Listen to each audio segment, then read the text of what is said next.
The November air in Batavia, Illinois, is cold. 1978. The world is changing. Disco music is on the radio. But Batavia still feels like a portrait of a tranquil past.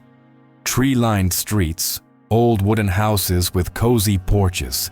It's the heart of America.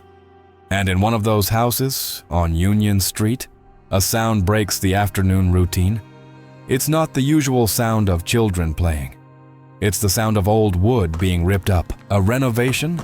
The homeowner is upstairs, in a small storage room, struggling with a baseboard that hasn't moved in ages. The air is heavy with plaster dust. He uses a crowbar, pries it open, and the wood finally gives way with a sharp groan. And then, the silence is filled by another sound, a hollow, light sound, almost like a child's ball falling. Something rolls from the dark hole behind the wall, across the dusty floor, and stops near his boot. He leans over, confused.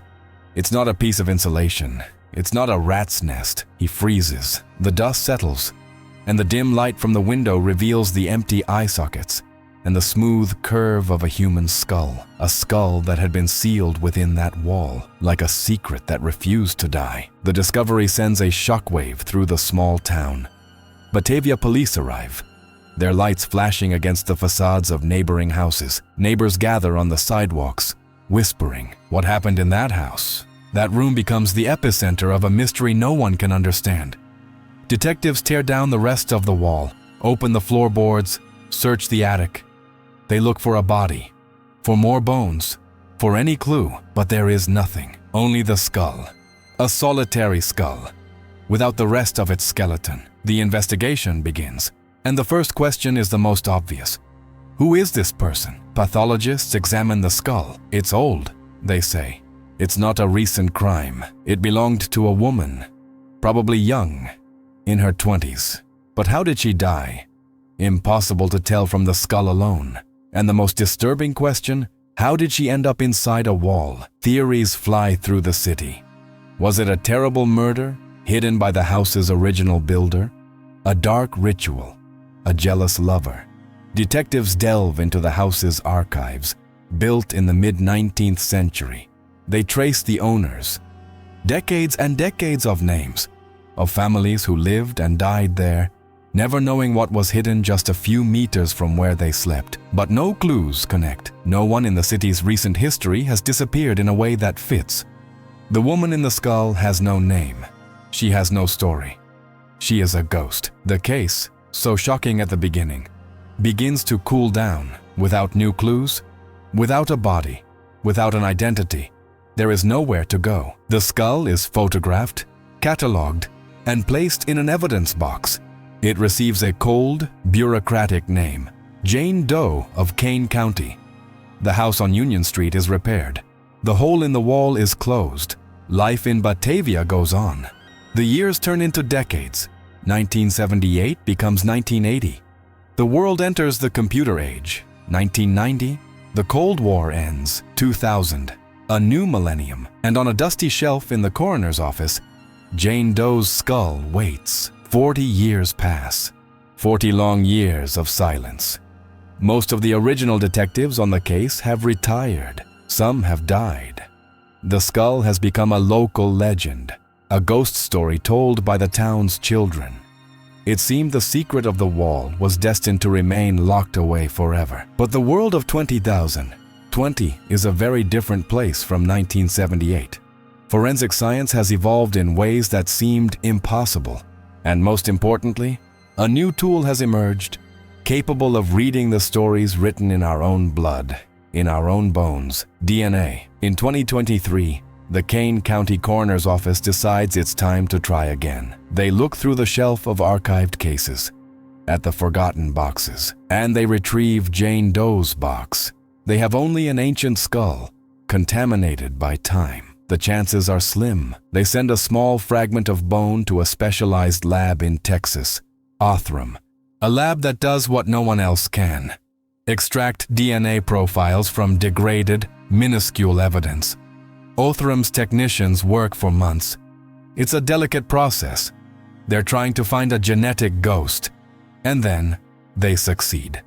a partial but usable DNA profile. It's not enough to find a match in a criminal database, but it's enough for something else. It's enough for genetic genealogy. Detectives take this profile and upload it to public genealogy databases, places where ordinary people submit their DNA to find distant relatives, to build their family trees, and they wait. Jane Doe's profile is like a message in a bottle thrown into the digital ocean. They search for anyone who shares a segment of that ancient DNA, third cousins, fourth cousins, and they find a match, a tiny link. From this link, forensic genealogists begin to work backward. They construct a complex family tree, ascending through generations, tracing lineages that diverge and rejoin. It's historical detective work. They follow clues through 19th century census records, birth certificates, marriage records, obituaries. The tree grows, expands, until they begin to descend again, searching for a branch of the family that fits. And they find a name no one in Batavia had ever heard. The name of a young woman who lived and died more than 150 years ago. A name that should in no way be connected to a skull found inside a wall in Illinois. The name was Esther Granger.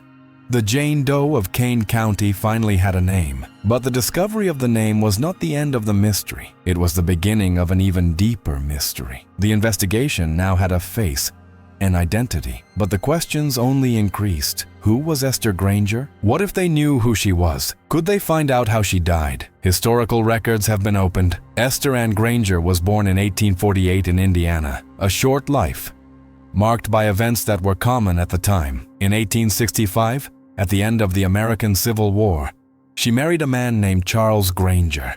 She was only 16 years old. A year later, in 1866, at age 17, Esther gave birth to her first daughter, but something went terribly wrong. Records from the time are scarce, but the obituary is clear. Esther Ann Granger died in May 1866 from childbirth complications. She was buried. She was buried in Merrillville, Indiana. And here, the mystery explodes. Merrillville, Indiana is hundreds of miles from Batavia, Illinois, where her skull was found 112 years later. Esther died and was buried in Indiana. How might in the world? Did her skull travel hundreds of miles and end up sealed inside a wall in another state? The question of who she was solved. The question of what happened to her was only beginning. The detectives were no longer investigating a modern murder. They had been pulled into a dark world of the 19th century, a world of primitive medicine, a desperate demand for knowledge, and a macabre illegal trade that thrived in the shadows of the night. They were about to uncover the truth behind one of medicine's oldest crimes, grave robbing. The investigation, now led by the Kane County Medical Examiner's Office and detectives turned historians, shifted its focus from murder to desecration. They needed to understand what happened between the night Esther Granger was laid to rest in her grave in Indiana in 1866 and the moment her skull was hidden in Illinois. The answer lay not in modern police reports, but in the dark corners of medical history. The 19th century was a golden age for scientific advancement, but that advancement came at a terrible price. Medical schools were booming.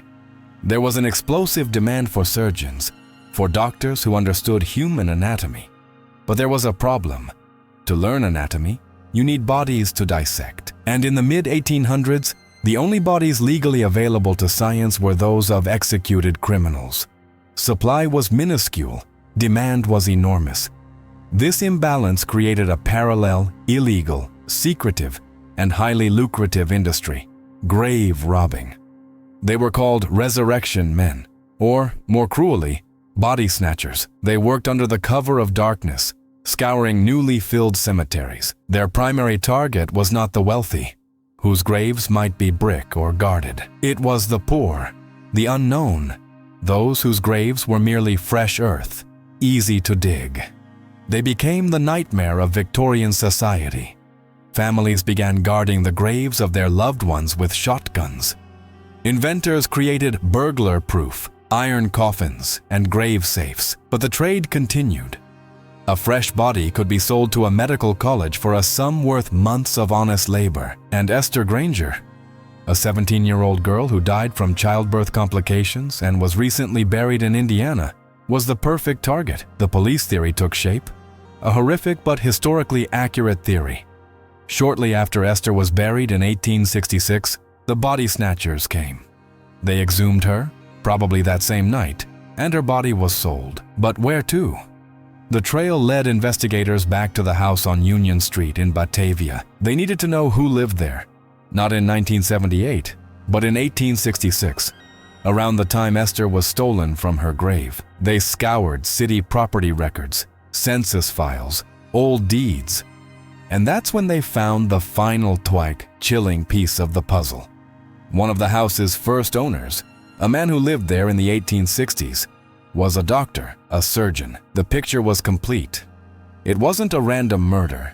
It was a crime of opportunity and science. The Batavia surgeon, like so many doctors of his time, needed specimens to study. Whether through an intermediary or himself, he acquired Esther Granger's body, stolen from her grave in Indiana and smuggled across state lines. What happened inside that house on Union Street, we can only imagine. Esther's body, which should have been resting in peace, was dissected in the name of science, in a makeshift office or perhaps in the same room where her skull would be found more than a century later. And why hide the skull in the wall? Why not get rid of it? Perhaps the doctor kept the skull as a study specimen. Perhaps, over time, the laws regarding dissection changed, or the practice became too risky. Perhaps he panicked, fearing discovery. Hiding the skull inside the wall may have been a desperate act of concealment. He sealed it behind a baseboard, and there it remained. The doctor eventually moved away. He died, taking his secret to the grave. The house was sold, then sold again. New families arrived. Children were born, grew up, and moved away. Life went on for 112 years. The world outside transitioned from the age of horse and carriage to the age of the jet. And all the while, Esther's skull waited. The story was unbelievable, but every piece fit together. The DNA identification, the date of death, the burial in Indiana, the body theft, the doctor in Illinois, the mystery of the Jane Doe of Kane County was solved. But the story wasn't over yet. Science had given Esther her name back. Now, it was up to humanity to give her her dignity. The detectives had one last job to do. They had a DNA profile. They had a family tree. They weren't just looking for ancestors. They were looking for descendants. They followed the line of that one daughter Esther gave birth to moments before she died, the daughter who survived, the daughter who was also named Esther. They traced that lineage forward, through 158 years of American history, through generations, through wars, through the Great Depression, to the present day, and they found a man named Wayne Spieler, a retired police sergeant. When the medical examiner's office called Wayne, he was perplexed. They were asking about his great-great-grandmother, a woman whose name he barely knew, a footnote in his family history. They explained what had been found in 1978. They explained the DNA investigation, and they made a request, a sample of his DNA to confirm, beyond a shadow of a doubt, that the skull belonged to his ancestor. Wayne agreed. The test was done, and the match was confirmed. For the first time, a living family was connected to the silent victim. The retired police sergeant became the guardian of the story of his great-great-grandmother, the young woman he never met, but whose tragic fate now unfolded before him. For Wayne Spieler, the news was a shock that echoed through generations. His great-great-grandmother, a 17-year-old girl named Esther. Her story wasn't just a dusty record. It had become real, immediate, and profoundly tragic. He was a police officer. He had seen the dark side of life, dealt with loss and crime, but this was different. This wasn't a case on his desk. It was his blood. It was the origin story of his family, haunted by an act of desecration as old as the country itself. He imagined that young girl, little more than a child, dying in childbirth. A moment that should have been joyful turned into tragedy. And then, the horror that followed. The robbery of her grave, the dissection, The ultimate indignity of her skull being separated and hidden away like trash, like a guilty secret. For 158 years, part of her was lost, hundreds of miles from home, while her family moved on, unaware. The daughter Esther gave birth to, little Esther, grew up without a mother. She had her own children, and those children had children, creating the lineage that led to Wayne. How many generations lived and died without knowing that the founder of their family had never truly been at peace? The Kane County Coroner's Office had one final question for Wayne Speiler, now that the identity was confirmed and the family found. What should they do with Esther's remains? Legally, she was now his responsibility. Her closest identified relative. The dusty evidence box contained more than a skull. It contained a family member waiting to go home. The decision was immediate. Esther would not sit on a shelf another day. She was not Jane Doe. She was not a forensic specimen. She was Esther Granger, and she deserved a burial. She deserved the dignity that had been stolen from her in 1866. The news spread, this time not as a local ghost story, but as an incredible detective saga spanning 3 centuries. Esther's story struck a nerve. In a world of fleeting news and daily crimes, this was a story about memory, about history, and about the tireless pursuit of truth. Modern technology had not only solved a mystery, it had corrected a historical error. The city of Batavia, which had carried this mystery for so long, felt a profound connection to the young woman they had never known. She was not a stranger. She was the woman in the wall, the lost soul whose story was finally told. The community rallied. A local funeral home donated its services. A cemetery in Batavia offered a final resting place. It wasn't Merrillville, Indiana. She couldn't be reunited with the rest of her body, lost forever to history, but she would be buried. She would have a name on a tombstone. She would be mourned. On a clear day in 2024, almost 46 years after that skull rolled across the dusty ground, a small group gathered: investigators, genealogists, and local residents. At the center of it all was Wayne Speiler, the great-great-grandson, a man who became the living link to a distant past. A small coffin was lowered into the ground. The silence in the cemetery was profound. It wasn't an ordinary funeral, filled with tears for a recent loss. It was something more. It was the closing of a circle. It was a farewell 158 years late. It was the restoration of dignity. Esther Granger's story is a disturbing reminder of how tenuous our control is over our own mortality. But it is also an extraordinary testament to the persistence of identity. For over a century, she was just a nameless skull, but the secret of who she was locked within her own bones. Waiting for science to advance enough to read the story written there, she survived. Her name survived. Her lineage survived. The theft of her body was an act of darkness, but the eventual discovery of her identity was an act of light. The house on Union Street still stands in Batavia. People pass by it every day, but it no longer holds a terrible secret. She is now part of a solved story, a milestone in a mystery that has united the 19th and 21st centuries. The case of Esther Granger forces us to look to our past, to the foundations of modern science and the often involuntary sacrifices upon which it was built. How many others are out there? How many nameless graves in former paupers' camps hold the bodies of those who helped train the doctors who saved future generations? How many other secrets are hidden, not just behind walls, but in plain sight, in cold evidence boxes across the country? The real suspense isn't that a skull has been found. The real suspense is the question it leaves us with. How many more are waiting? Technology advances relentlessly. Genetic genealogy is rewriting family histories and solving cold cases every week.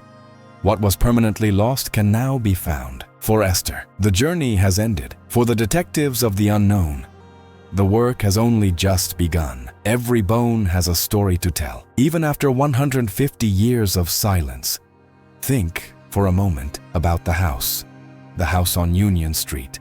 It's just wood, nails, and plaster. But houses absorb stories. They witness births, deaths, silent arguments, and desperate secrets.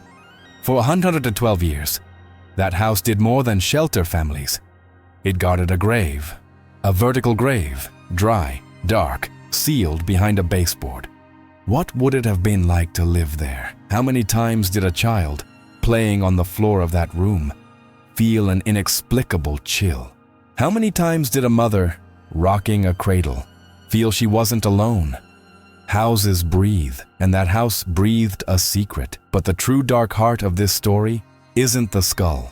It's the man who placed it there, the surgeon. Try to imagine him, a man of science in the mid-19th century. He probably saw himself as a pioneer, a man willing to break the rules in the name of progress. He needed to study. He needed to understand the human body to save lives, and for that, he needed bodies. When Esther Granger's body arrived, smuggled from the Indiana cemetery, he would have seen it not as a person, but as material, a map to knowledge. He would have dissected her with clinical precision. But then what?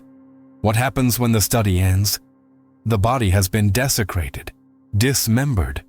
What to do with the remains? He couldn't simply throw them in the trash.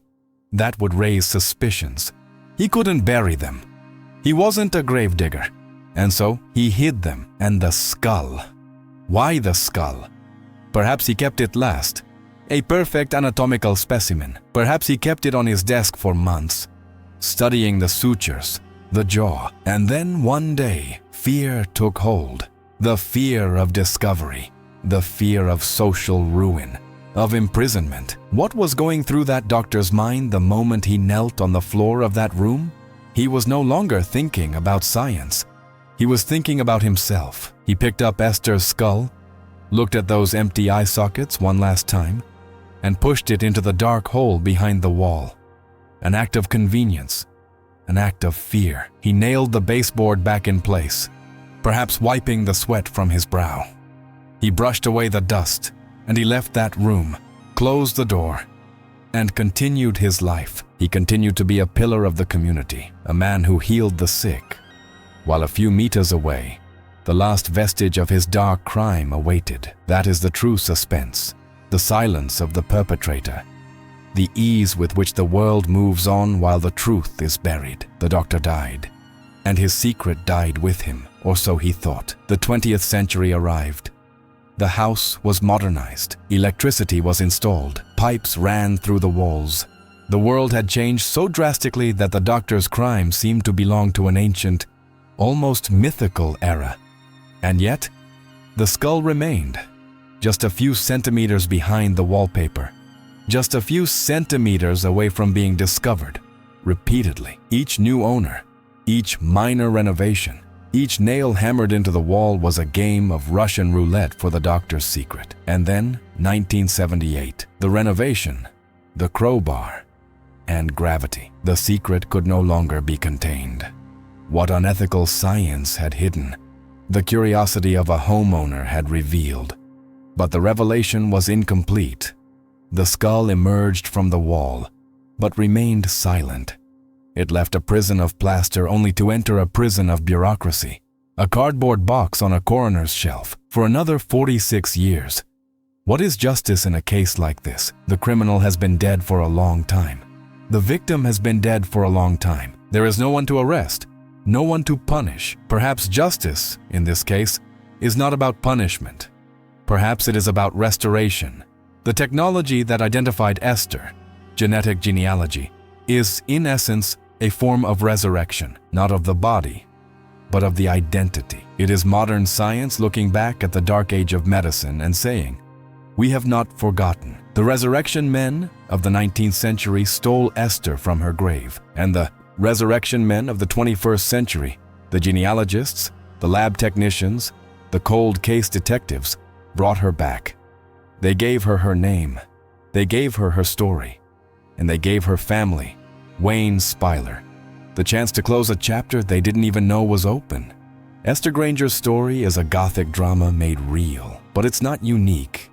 It's just the first to be told with such clarity. Think about it. Think about how many construction projects have unearthed bones that were quickly dismissed as animals or too old to bother with. Think about how many old houses have hollow spaces, forgotten attics, sealed basements. The ground beneath our feet is an archive. The walls around us are witnesses. Esther's case proves that there is no such thing as gone forever. There is only not yet found. We live surrounded by ghosts, not ghosts banging on doors or whispering in hallways, but the ghosts of history, the ghosts of the unidentified, the forgotten, the erased, people whose lives ended in silence, whose names were lost in the sands of time. And now, we have a tool that can hear them. DNA, the code that survives everything, survives death, survives time, survives being hidden behind a wall for 112 years. Esther Granger's final legacy is not just a solution to her own mystery. It's the promise that other mysteries can be solved too. It's a warning to the past that the future is always watching, and it's a chilling assurance that no matter how deep you bury a secret, no matter how thick the wall you build, the truth eventually finds a way out. It always finds the light.